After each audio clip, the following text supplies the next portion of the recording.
sort of a little bit talking about how the structure lets the hair either be like curly, wavy, straight, okay?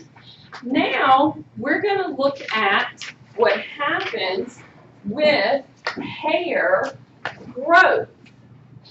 And a lot of times, we tend to maybe not think about that. Do you have the extra slide sheet?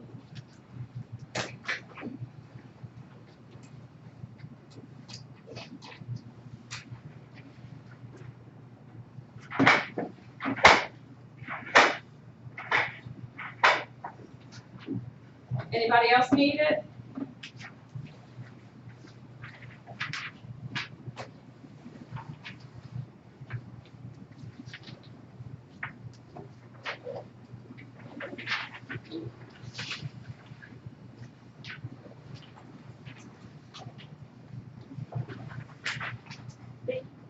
Anybody else?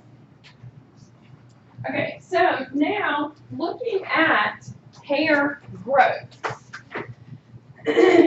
Well, what comes along with hair growth, and a lot of times people tend to think about this one, of course, is like baldness, all right? And actually baldness is something that can occur in both women and men. It is a topic now that has been addressed quite a bit, but one of the things with growing our hair grows in cycles, okay? So we're going to see that we're going to have stages that take place. We're going to see that we have the stage of like growth. We'll have a stage of rest. And when hair is growing, it is adding, do you guys remember, at the base, at that hair root, that area where we got like the hair bulb and so forth, do you remember that there was a matrix? Okay? And if you remember, matrix means this is where cells can be found, and we have a blood supply. All right? That's important. So, for the most part, when hair is in the stage of growth, it's about 0.3 millimeters per day that it grows. Yes, some people can have hair grow quicker. Some can have it grow slower. When this process goes into the time of rest, the follicle actually shortens, and it simply holds the hair in place. So, at rest, after a little bit of time, that hair will fall out. And then the process begins again. So, as long as the parts are present, meaning we have a matrix, we have a blood supply, okay, we can begin to grow the new hair. And I don't know if you guys have ever heard, but like on average, we lose about 100 hairs per day. We just don't tend to notice it unless hair is long, okay? And you see it. And some people, might think, oh my goodness, that's a lot of hair loss for today, or whatever. Not necessarily, okay? That could be the normal for the day, okay? So, when hair is lost, it doesn't necessarily have to mean it's not coming back, okay? Because it could be at that point of rest, it could be at the point where it's got to fall out, and it's got to start all over again, okay? Now, if the hair loss becomes permanent, yes, we end up with baldness. There is what's termed pattern baldness. They used to refer to it as like male pattern baldness, but it is also in females, where you kind of see that it's almost like this part kind of begins to push back, okay? And hair begins to thin out in this area. It can happen to anyone, all right?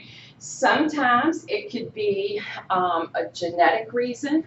Sometimes it could be other things that can contribute. Maybe there's an underlying condition. Maybe the person has certain disorders that are present. So if it's pattern baldness, most of the time you just had to deal with it. They do have a lot of things now that are available that try to address the issue. They have like the hair transplants and so forth. So there are things that can help address the pattern baldness. Hair color, once again, melanin. So when we're looking at hair color, melanin is going to be giving the pigments to our hair. We can see that the pigments are blacks, browns, reds, okay? Blonde tends to be a little bit of a not huge amount of the pigments, okay? And that gives us the different ranges of hair color, because hair color is one of those genes, all right, if you remember from bio, it's coded for by more than 2 alleles. You can actually have 3 or more alleles, which gives us all these different shades and varieties of hair. One of the things that is interesting about the hair, there is a muscle attached to it. Do you guys remember in the picture we kind of saw that little tiny muscle that was attached, the erector pili muscle? It is smooth muscle, and that means we don't control it. This is under the control of our autonomic nervous system, which means it's the reason we can get those goosebumps, okay? Because that system is paying attention to sensory information we are not. And it makes the hair, basically when that muscle contracts, what it does is it makes the hair stand on end, creating what we know as the goosebumps. This is the hair cycle. It's very interesting to me because have you ever seen people who have hair that's like really, really long, like maybe down past their knees or something, okay? And based upon, if you look at these hair cycles, it's almost like, how did their hair get that long, okay? I still wonder that, okay, but I guess, you know, that based on what can happen, that I guess maybe they just, anyway. Okay, so what we're going to find, we have a stage called anagen, catagen, telogen, okay? Have you ever heard of those?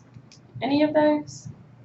Because actually, some beauty products will be, it affects the stage of hair growth at, I found that very interesting, because I'm like, let me think about that for a second. So, anagen. Now let's note what is present, okay? Look at how long anagen lasts. The mature and early stages of anagen last from 6 to 8 years for that hair that's in place. Amazing to me, but that's just me. Okay, so we're going to see, now kind of look at what we've got.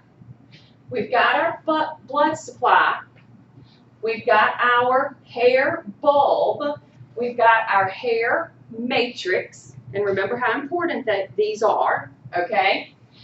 We've got what they're trying to show us as a new hair that's coming up. Can y'all kind of see that little piece? And then this one right here is an older hair, and that one's kind of getting pushed up, pushed up, pushed up, but it takes 6 to 8 years. So I guess that's just one of the things about how, you know, the person can have hair down to here, because it will take 6 to 8 years for that hair to actually get pushed out. That's just mind-blowing. So behind it is the new one coming up, which of course will be a short one, okay? So in these two stages, we have our materials that are available for that hair to grow. So in anagen, we've got the ability for the stem cells to multiply, for that follicle to grow deeper into the dermis. It's kind of mixed up here, but we can see that because we have that, the cells get to multiply, they get to keratinize, letting us know hair has a lot of keratin. Victoria? Okay, so like vitamins, like let's say hair skin, nail vitamins, Yes. like that. So they can speed up the process of like the stages, or What they're doing, and I've heard they're very good, they're my hair growth. that hair, skin, and nails, I've heard they're very good vitamins. What they're doing is they're providing the nourishment that's needed for these accessory structures to grow. I haven't ever read the label, so I'm not sure what might be in it, but I probably should, because I have had so many people tell me, oh my gosh, you know, it's nails. They're like, oh, my nails are so. I take I know it's like one is like straight biotin, but I just do the hair skin nails like the Nature's Valley. The Nature's Valley? They're good. Okay, I want to read the backs of that the next time I go, because they do say that that's very, that they are very good vitamins. Yeah, because I need to go. I just finished like my second like bottle. Yeah. Yeah, I need my third. So. Okay. Yeah, definitely worth it. I tell you what, can you like maybe snap a picture? I probably will get someone else to get care. Okay, and can you send it to me by email? Okay, all right, because I'd like to see what's in it.